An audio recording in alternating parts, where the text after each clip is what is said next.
Hello, নমস্কার। আজকের ব্লগে আপনাদের সকলকে স্বাগত। দেখুন বাইরে কেমন বৃষ্টি পড়ছে। আজ লোটে মাছ নিয়ে এসেছিল, তো ভাবলাম আজকে একটু লোটে মাছ রান্না করব। এমনই কপাল, কারেন্টে প্রচণ্ড ডিস্টার্ব করছে। এই দেখুন ইনভার্টারের অবস্থা, জলে পুরো এই সাইডটা পুরো ভরে গেছে। আসলে বলে না কথায়, অভাগা যেদিকে চায় সাগর শুকিয়ে যায়।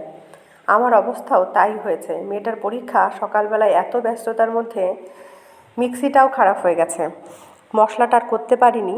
তো কারেন্টেও ডিস্টার্ব করছে, যার দরুন ইনভার্টারের কানেকশান বন্ধ করে রেখে টর্চ লাইট দিয়ে কিন্তু রান্নাটা শুরু করেছি।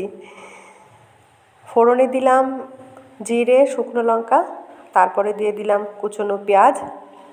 আপনাদের সাথে আড্ডাও হবে, সেই সাথে রান্নাটাও হবে। আসলে যারা নিয়মিত আমার ভিডিও দেখেন, আমি প্রত্যেক দিন কিন্তু ভিডিও দেওয়ার চেষ্টা করি। একটা বড় ভিডিও, দুটো রিলস আর লেখার পোস্ট। আজকে এতটাই ব্যস্ত ছিলাম যে লেখার পোস্ট কিন্তু আজকে দিতে পারিনি। সকলের কাছে আমি ক্ষমা প্রার্থী, কারণ লেখার সাথে একটা ফটো দিই, ওগুলো প্রচুর মানুষ দেখেন, বিভিন্ন ধরনের সুন্দর সুন্দর কমেন্ট করেন, আমার ভীষণ ভালো লাগে। কিন্তু আজকে ব্যাপারটা পুরোপুরি স্কিপ করে গেলাম, উপায় ছিল না। মশলায় দিয়েছি আদা, জিরে, রসুন আর পেঁয়াজটা কুচিয়ে দিয়েছি, আর দিয়েছি কাঁচা লঙ্কা। এবার খুব ভালোভাবে মশলাটাকে কষিয়ে নেব। আর কালারের জন্য আমি একটু লঙ্কার গুঁড়ো দেব। মশলা যখন আমি মিক্সিতে দিয়েছিলাম, তখন কিন্তু ওর মধ্যে একটু লবণ অ্যাড করেছিলাম। এর মধ্যে আরও একটু লবণ অ্যাড করেছি। এই দেখুন খুব সুন্দর ভাজা ভাজা হয়ে গেছে মশলাটা, মানে মশলাটা পুরো কষানো হয়ে গেছে। এবার দিয়ে দিলাম কেটে ধুয়ে রাখা লোটে মাছ। আপনাদের কাছে অনুরোধ রইল, এই রকমভাবে একদিন লোটে মাছ রান্না করে খেয়ে দেখবেন, খুব সুন্দর খেতে হয়। এই রান্নাটা আমি আমার মায়ের কাছ থেকে শিখেছি। বাচ্চারা বলে লোটে মাছের ঝুরঝুরি, মানে একদম শুকনো শুকনো হবে রান্নাটা, আর একদম অন্যরকমই একটা টেস্ট।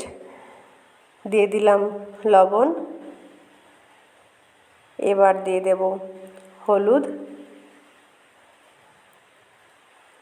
এবার ভালোভাবে নেড়েচেড়ে রান্না হতে দিতে হবে। আসলে কপাল খারাপ হলে এরকমই হয়। আমি ভিডিওটা এইমাত্র এডিট করছি, ভাবলাম যে সারা দিন কোনো ভিডিও দেওয়া হয়নি, প্রচুর ব্যস্ততার মধ্যে কেটেছে দিন। মেয়েকে নিয়ে যাওয়া, পরীক্ষা ছিল, সকালের এত কাজ বাজ সব মিলিয়ে একটা খিচুড়ির মতো পরিবেশ তৈরি হয়েছে। যাই হোক, সেটা কাটিয়ে উঠে ভাবলাম যে রান্নার ভিডিওটা এডিট করে পোস্ট করব। কিন্তু এখনও কিন্তু বৃষ্টি হচ্ছে। আপনাদের একটু অ্যাডজাস্ট করে দেখে নিতে হবে, কারণ বৃষ্টির আওয়াজটা কিন্তু ভিডিওর মধ্যে আপনারা খুব ভালোভাবে এমনি নোটিস করলে বুঝতেই পারবেন যে বৃষ্টির আওয়াজ হচ্ছে, বাইরে বৃষ্টি হচ্ছে প্রচণ্ড। সারাটা দিন কিন্তু এরকম কেটেছে। এবার দিয়ে দিলাম লঙ্কার গুঁড়ো। লঙ্কার গুঁড়ো প্রথমেই দেব না, তাহলে কিন্তু কড়াইতে লেগে যাওয়ার চান্স থাকে। লঙ্কার গুঁড়োটা দিলে একটু ঝালও হবে, প্লাস দেখতেও সুন্দর হবে। আর ঝাল একটু বেশির জন্য কিন্তু আমি কাঁচা লঙ্কা দিয়েছি, যেহেতু লোটে মাছটা একদমই অন্যরকম। এর মধ্যে আপনারা কিন্তু, যেহেতু আমার সময় ছিল না, তার জন্য আমি একটু লেবুর রস দিতে পারিনি, টমেটো দিয়েছি। ও টমেটোর কথা তো বলাই হয়নি, যখন মশলাটা পেস্ট করেছি তখন কিন্তু তার মধ্যে টমেটোও দিয়েছিলাম। আপনারা চাইলে লেবুর রস দিতে পারেন, তাহলে লোটে মাছের যে একটা গন্ধ থাকে সেটা কিন্তু পুরোপুরি চলে যাবে। আমি যেভাবে একদম শুকনো করে রান্না করছি, এটাতেও কিন্তু গন্ধ থাকবে না। আর লাস্টে অবশ্যই একটু গরম মশলা অ্যাড করতে হবে, তাহলে গন্ধটা একদম পুরোপুরি চলে যাবে। এইভাবে সারাক্ষণ কিন্তু নাড়তে থাকতে হবে। যেহেতু লোটে মাছের ঝুরঝুরি, তো ঝুরঝুরি কিন্তু বানাতেই হবে। এই দেখুন অনেকটা টেনে গেছে, আরও খানিকক্ষণ বসিয়ে রাখলে একদম ঝুরি ঝুরি হয়ে যাবে।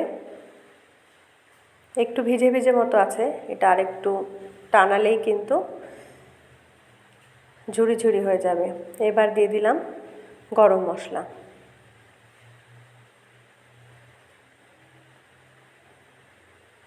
আমাদের রান্না কিন্তু প্রায় শেষের পথে চলে এসছে। এই দেখুন,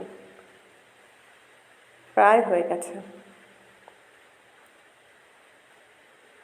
এইটা হচ্ছে ফাইনাল লুক।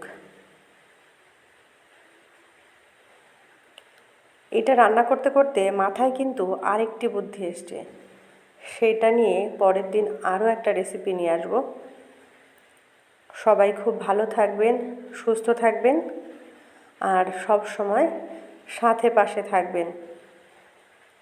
এবার একদম অন্তিম পর্যায়ে চলে এসেছি। কেমন লাগলো অবশ্যই কমেন্টে জানাবেন।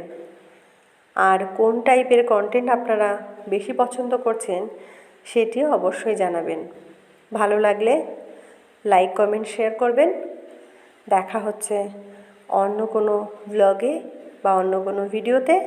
ততক্ষণ সবাই ভালো থাকুন, সুস্থ থাকুন, সাথে থাকুন। নমস্কার।